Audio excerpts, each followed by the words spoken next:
Hello everyone, this is Introvert Shy Guy and welcome back to Katawa Shoujo.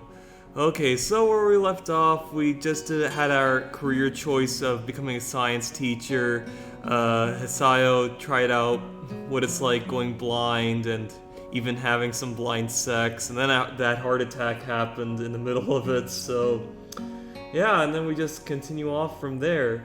So yeah, today's June the 13th. I'm recording it on a Thursday, mainly because I didn't have time to do this last time because of the assignments and stuff. So then I figured, why not I just play this before I go back to my parents' house. Like by the time then, when I'm finished, traffic will go down. So yeah, that's basically what I'm doing. So yeah, and also when I get back home, then I'll be able to upload it into parts and stuff. So the videos will be up during the weekend, basically, instead of during the week that I'm usually at my apartment. So yeah. Anyway, let's get started. Okay. So what happened? There was like a loud book bang that happened, and now we're just continuing off from that sound. Anyway. The loud clatter of books falling into the return slot abruptly breaks the grip of silence over the school library. It's become a habit for me to come to the library at least once a week. Not only does the reading itself keep me busy, but discussing books with Hanako and Lily also does. Obviously startled, Yuko suddenly twists towards the direction of the noise. I'd have thought her used to people dropping books by now since she does work here. Excuse me, sorry. Oh, hello, Hisao, back again? It takes me a moment to respond, my mind still distracted by the familiar melody of Lily's humming that's hardly left my ears in several days it's been since I fell asleep to it. Aw, that's nice. Oh yeah, just returning some books I borrowed. She casts her eyes downwards, presumably to the bin the books dropped into. You're a very heavy reader, aren't you? It's become a bit of a routine now, passes the time at least. I wish I had free time to pass. From small talk to depression in less than 5 seconds, I think that's a new record for her. She seems a bit down in general today, even compared to normal. Considering she has to work 2 jobs just to support herself, I can see how that would take a toll on her lifestyle. Come to think of it, the pay for her job here can't be all that bad. The idea of staff in such a prestigious private school going hungry strikes me as counterintuitive. Working 2 jobs must take a lot of time. I'd probably never manage it. You're lucky being a student. Do you think you'll be able to go to a university? If she's asking, then I guess that's the expected result of having this kind of education. Private schools like this don't exactly come cheap. Yeah, true. I mean, like I said, I've been to a private school before, and it's like a college preparatory school, so, you know. Of course, not everyone that graduates from my school actually goes to college, but most do. But I'm just saying that he does have a point, kind of. I guess. I have the money, I think. I mean, it should be kind of, like, cheap in Japan, like, you know, universal education, compared to the country I live in, so. I've got plans which will require going to one, and my grades are good enough. It's more a matter of how I'll pay to do so. University costs so much that I'm having to work 2 jobs to afford to enter it. Paying for daily expenses too makes it a lot harder. I mean, then again, maybe it depends on what kind of college or university you're going. I mean, like, leave it in the comments. I'm pretty sure, like, obviously universal education in most countries except the US, but, you know, I don't know, I'm just kind of baffled that they're discussing about costs and everything. I mean, I know you do still pay, but it's, like, affordable compared to in the United States, you know? So, yeah. If you're reading this much, though, that means you're doing well in school, right?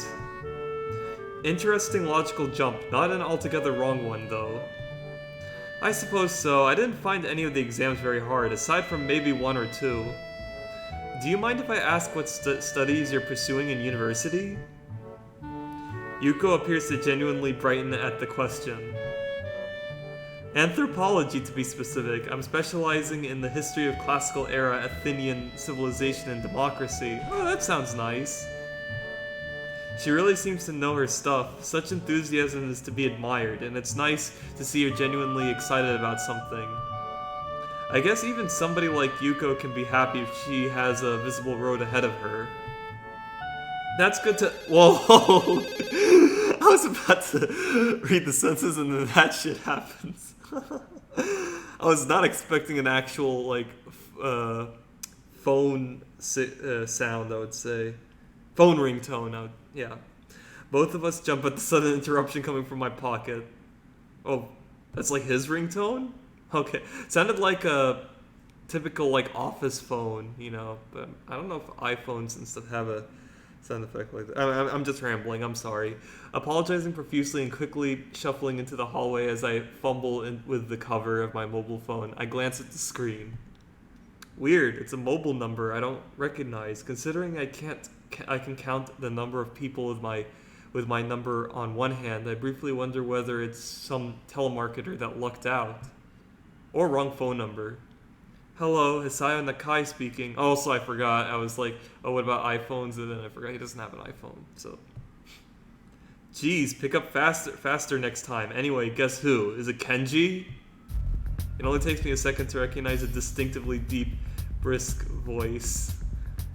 Hey, Misha. Oh, wow. I thought it was I don't know why. I thought it was going to be Kenji. Excuse me. I mean, I don't know. Hey, Misha, didn't expect you to call me. How did Misha then got the phone number? Huh, yeah, actually, I think I sound like... Oh, it's not Misha, it's Akira. Oh, okay. Yeah, I actually think I sound like her. Not at all, Akira. I don't remember giving you my number, though, so I thought I'd mess with you. Oh, okay. He's faking it. Oh, that? I got Lily to give it to me. Not hard. Okay, that makes sense now. I don't know why I thought of Kenji. She positively brims with the pride at the statement. She's trying to get me caught up in her pace, I know it. I suppose I shouldn't be surprised that the two would share my number though, given how close they are. So, what's up? You free right now? I guess. Why? Could you meet me at the park in town? I just want to talk to you about some stuff. Oh, is it about Lily and our relationship? Is that an invitation to a date? What? Of course not. She sounds suddenly crestfallen, her previous teasing nature having instantaneously left. It seems strange for her. Oh, what? Anyway, sorry, excuse me. I don't see why not. When do you want to meet? Kind of now-ish. Oh, okay. Wait, right now? But it's... The dead silence suddenly coming from the phone announces the fact that she has unceremoniously hung up. Okay, there we go.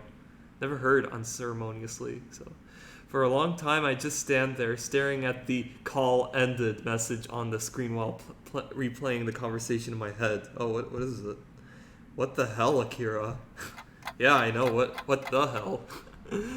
Throwing a glance up and down the street, I cross the road and step into the park. I've learned to pace myself on such walks, mostly because Lily's slower speed during our forays into town means I have to consciously slow myself down. That aside, I hope Akira didn't expect me to be immediately prompt. Oh, it takes only a couple of seconds to spot her, waiting on a bench with a can of beer in her hand. Nice. The look she gives me as I walk up lacks any hint of acknowledgement or greeting. What's with that look? I needn't have come, you know? I knew you would. You're that kind of person after all. I lower my brow at her remark as she disposes of the can emptied by the time I arrived and a metallic clatter rings out. Akira takes a seat on the old wooden bench and I follow her lead. She takes another can of beer from beside her and opens it before speaking, taking a large gulp. She seems to really like that stuff. Yeah, I could see. I suppose I don't need to ask what this is about, or rather who it's about. I heard from Lily that you asked about our family. Oh, okay. They share more than phone numbers, that's for sure. I'd probably be very worried right now if it weren't for the total lack of malice in her voice. Rather, her tone sounds almost wistful. Idle curiosity, mostly. I have to admit, I'd never have guessed you two were half Scottish.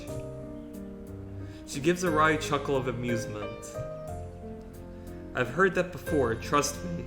Trust me. The small smile falls from her face, her eyes looking ahead distantly. Aside from the occasional elderly couple talking as they slowly walk the meandering paths and the odd aging car, it's pleasantly quiet. She didn't tell you everything though, did she? It was pretty brief. Your parents live in Scotland, she hasn't met them since she was 12 and she wants to meet them again. It's always surprised me how devoted she is to our parents, for all the good they did us. The way she says it sounds almost derisive. She gives a small sigh as if to quickly brush the feelings away. Why do you think they left, Hisao? Why do I think they left? From what Lily told me, it was because of work. I guess a pretty decently paying job was involved as well, given the way your parents seem to live. So Lily went to a private school, and that's why she carries herself with the airs and graces of the upper class. Yeah, since the business in Iverness boomed, our father decided to move directly to the same city as its headquarters. That's just the conclusion I thought you'd come to, though. You're too good-natured. You don't think they left for their career? I'm sitting here bitching to you about it. What do you think? Oh, okay. Yamaku Academy, I've always felt that place was kind of creepy, like it was an isolated hideaway for those proper society doesn't want to see nor hear. Hideaway for those proper society doesn't want to see or hear, okay. I just thought it had to be read that way, so... They probably just rue the fact that Lily wasn't old enough to be shoved there by the time they left. A long silence follows her abrupt and very harsh criticism of her own parents and Yamaku. Lily's blindness is hardly something that could be simply ignored for a high-class family attempting to keep up appearances, much less so when a lucrative offer is on the table. Eventually, Akira gives a derisive snort, her feelings coming to a head. Moving to secure our financial future with his new job posting, even at the time I hardly believed it. Not wanting to simply be an avenue for her venting, I gently tried to steer the discussion. So, you stayed in Japan with Lily then? Either I stayed with her or she went to live with an ailing grandmother and grandfather. What about Shizune's family? If you're cousins, then... Our fathers hate each other. I'd have been more than happy to tell them to go screw themselves and live with them anyway, but Lily wouldn't have wanted that. I'd also had an offer for a job by then, so we did our best to keep our parents' house in proper shape and tried to continue our lives as if they'd never left. So you just lived by yourselves? Basically, Lily had school and I had my job, so we weren't exactly languishing. With her schooling, her study, and having to do chores while I worked, though, I can't help feeling like I failed her. In the end, I tried to be there for her and screwed it up. Expecting a 19-year-old to be a mother for a blind child, it's ridiculous. So, Lily and Akira lived alone after their parents moved, with Lily largely taking care of herself. I guess that explains her apparent independence compared to many in Yamaku.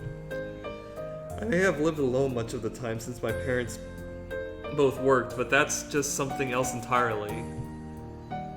Sorry for making you listen to my moaning, Hisao. I don't mind at all, but do you mind if I ask why you're telling me all this? You always were curious. Context, I suppose. Life isn't a fairy tale, Hisao. Some people have to learn that the hard way. She takes a long drink from the can in her hand, her face becoming more depressed and distant. I broke up with my boyfriend a few days ago. After I leave, we're not going to be able to see each other again. But that's how life is. But that's how life is. You can't just set your life up and expect it to stay that way forever. Sometimes stuff happens that you have to roll with, even if it means hurting yourself or others. She takes a long breath before looking up at the bright orange sky. Damn, if I smoked, I could take a nice long drag right about now and look kinda cool.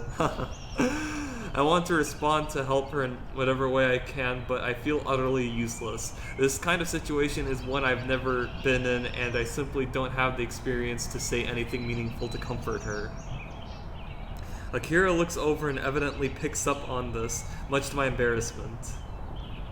I must look pretty pathetic right now, whining about this to someone I barely know. Hardly, I'm pretty much an expert on looking pathetic. She gives a chuckle, the act feeling like a personal victory for me. Oh, that's nice. You're a good kid, Hisao. When I said that I approved of you being with my sister, I wasn't joking or just being nice. She picks herself up off the seat with a grunt, one that seems ill-fitting given her age, and throws the now empty can into the bin after one last swig. It's just unfortunate that doesn't really count for much in this world. When I said that I was leaving for Scotland, I was doing it because a good position opened up in our company's headquarters. When our folks told me that when we were at their place, though, they also gave Lily a summons to rejoin themselves in Inverness. No way. Her evasiveness when asked about her future, that awkwardness that had steadily grown between us, that uncharacteristic outburst of anger. All of them suddenly fit into place. The same family that she reminiscent about after Hanako's birthday party, the same family that left her and Akira to themselves after taking flight into greener pastures. Now I feel stupid for never cornering Lily on what was bugging her. I'd never even considered it if something had happened to her during her trip to her family's home at Inverness. And now a sense of unease grows in my chest. If her family has summoned her to join them in Scotland, all the way on the other side of the earth, has she accepted? Lily hasn't told me whether she plans to accept, and it seems she hasn't told you either. That's why I called you down here to talk, Hisao. Context, huh? I sit back, my feelings of worry and frustration no doubt written all over my face. Lily's a strong person, Hisao, but she's not infallible. I guess it's my job to worry about her, being her older sister, but I think that you deserve to know. I understand. You okay? You sound depressed. No, I'm just thinking. That's good. Thinking is good. Being rash won't get you anywhere. Oh, that's true. She looks at her watch, barely moving her wrist. I've got to go. Will you be okay? I'll be fine, don't worry. I'll have to talk to Lily about it and get everything sorted out. She gives a smile, but it doesn't feel all that genuine or sincere. Really, both of us are dancing around the fact that Lily's on the precipice of the biggest decision of her life and is trying to take the entire burden on herself. And part of that burden is the matter of our relationship. By the time I look up, Akira is already walking off with her hand held up. For the first time in a long while, I finally have an answer to something. Perhaps not even that, but at least I now have the right question to ask. Will you leave or stay? Oh wow, this is getting really serious now. Is this gonna be one of my choices later in this game? I'm pretty sure. We'll see.